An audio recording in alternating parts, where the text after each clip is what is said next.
आने की जय। आइए आज आपको बुधवार व्रत कथा एवं उसके महत्व के बारे में जानते हैं।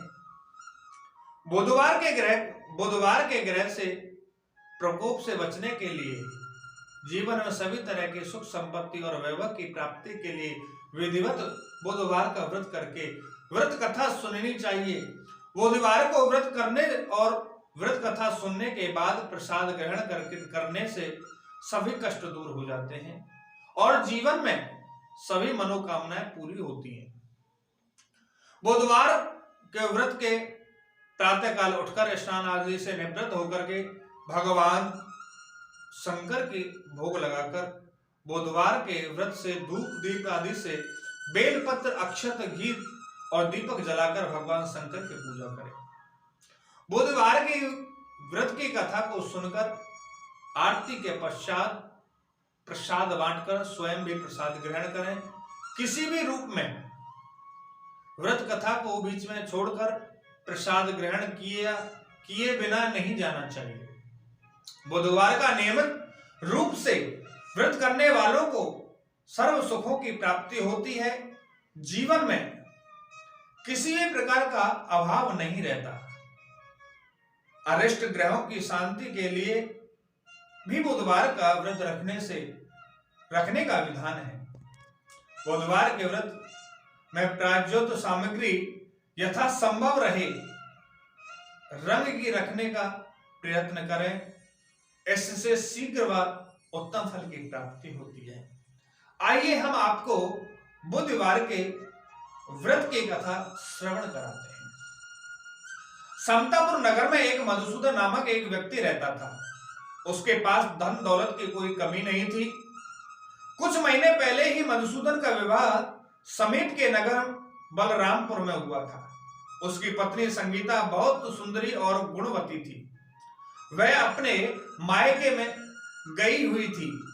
अतः मधुसूदन अपनी पत्नी को लेकर बलरामपुर गया। बुधवार का दिन था। मधुसूदन ने अपनी पत्नी के माता पिता से संगीता को विदा कराने के लिए कहा। इस पर उन्होंने कहा, बेटा आज बुधवार है, बुधवार को किसी शुभ कार्य के लिए यात्रा नहीं करते। लेकिन मधुसूदन नहीं माना। उसने कहा कि वह ऐसे शुभ और अशुभ की बातों को नहीं मानता। उसके बहुत अधिक आग्रह करने पर संगीता के माता पिता ने विवश होकर दोनों को विदा कर दिया। दोनों ने बैलगाड़ी में यात्रा प्रारंभ की। लेकिन अभी मधुसूदन 2 कोस की यात्रा ही कर पाया था कि उनकी गाड़ी एक पहिया टूट गया। आगे की यात्रा दोनों ने पैदल ही शुरू कर दी। रास्ते में संगीता को प्यास लगी। उसने अपने पति से जल लाने के लिए आग्रह किया। मधुसूदन उसे एक पेड़ के नीचे बैठाकर जल लेने के लिए चला गया। थोड़े दूर जाने पर मधुसूदन को वृक्षों से झुरमुरु की पास एक कुआं दिखाई दिया। उस कुएं की मुंडेर पर रस्सी और बाल्टी भी रखी हुई थी। मधुसूदन ने रस्सी की सहायता से कुएं में से जल निकाला और पत्नी के पास पहुंचा। लेकिन पत्नी के पास पहुंचकर मधुसूदन बुरी तरह हैरान हो उठा, क्योंकि उसकी पत्नी के पास उसकी ही शक्ल सूरत का एक दूसरा व्यक्ति बैठा हुआ था। संगीता भी मधुसूदन को देखकर हैरान रह गई। शक्ल सूरत और वेशभूषा से संगीता दोनों में कोई अंतर नहीं कर पा रही थी। मधुसूदन ने उस व्यक्ति से पूछा, तुम कौन हो और मेरी पत्नी के पास क्यों बैठे हो? मधुसूदन की बात सुनकर उस व्यक्ति ने कहा, अरे भाई, यह मेरी पत्नी संगीता है। मैं अपनी पत्नी को ससुराल से विदा कराकर लाया हूं। लेकिन तुम कौन हो जो मुझसे ऐसा प्रश्न कर रहे हो? मधुसूदन ने लगभग चीखते हुए कहा, तुम जरूर कोई चोर या ठग हो। यह मेरी पत्नी संगीता है। मैं इसे पेड़ के नीचे बिठाकर जल लेने के लिए गया था। इस पर उस व्यक्ति ने कहा, अरे भाई, झूठ तो तुम बोल रहे हो। संगीता को प्यास लगने पर जल लेने तो मैं गया था। मैंने तो जल लाकर अपनी पत्नी को पिला भी दिया। अब तुम चुपचाप यहां से चले जाओ, नहीं तो किसी सिपाही को बुलाकर तुम्हें पकड़वा दूंगा। दोनों एक दूसरे से लड़ने लगे। उन्होंने लड़ते देखकर बहुत से लोग वहां एकत्रित हो गए। नगर के कुछ सिपाही भी वहां आ गए। सिपाही उस दोनों को पकड़कर राजा के पास लेकर गए। सारी कहानी सुनकर राजा भी कोई निर्णय नहीं ले पाया। संगीता भी उन दोनों में से अपने वास्तविक पति को भी नहीं पहचान पा रही थी। राजा ने दोनों को कारागृह में डाल देने का कहा। राजा के फैसले पर असली मधुसूदन भयभीत तो होकर उठा। तभी आकाशवाणी हुई, मधुसूदन, तूने संगीता के माता पिता की बात नहीं मानी और बुधवार के दिन अपने ससुराल से प्रस्थान किया है।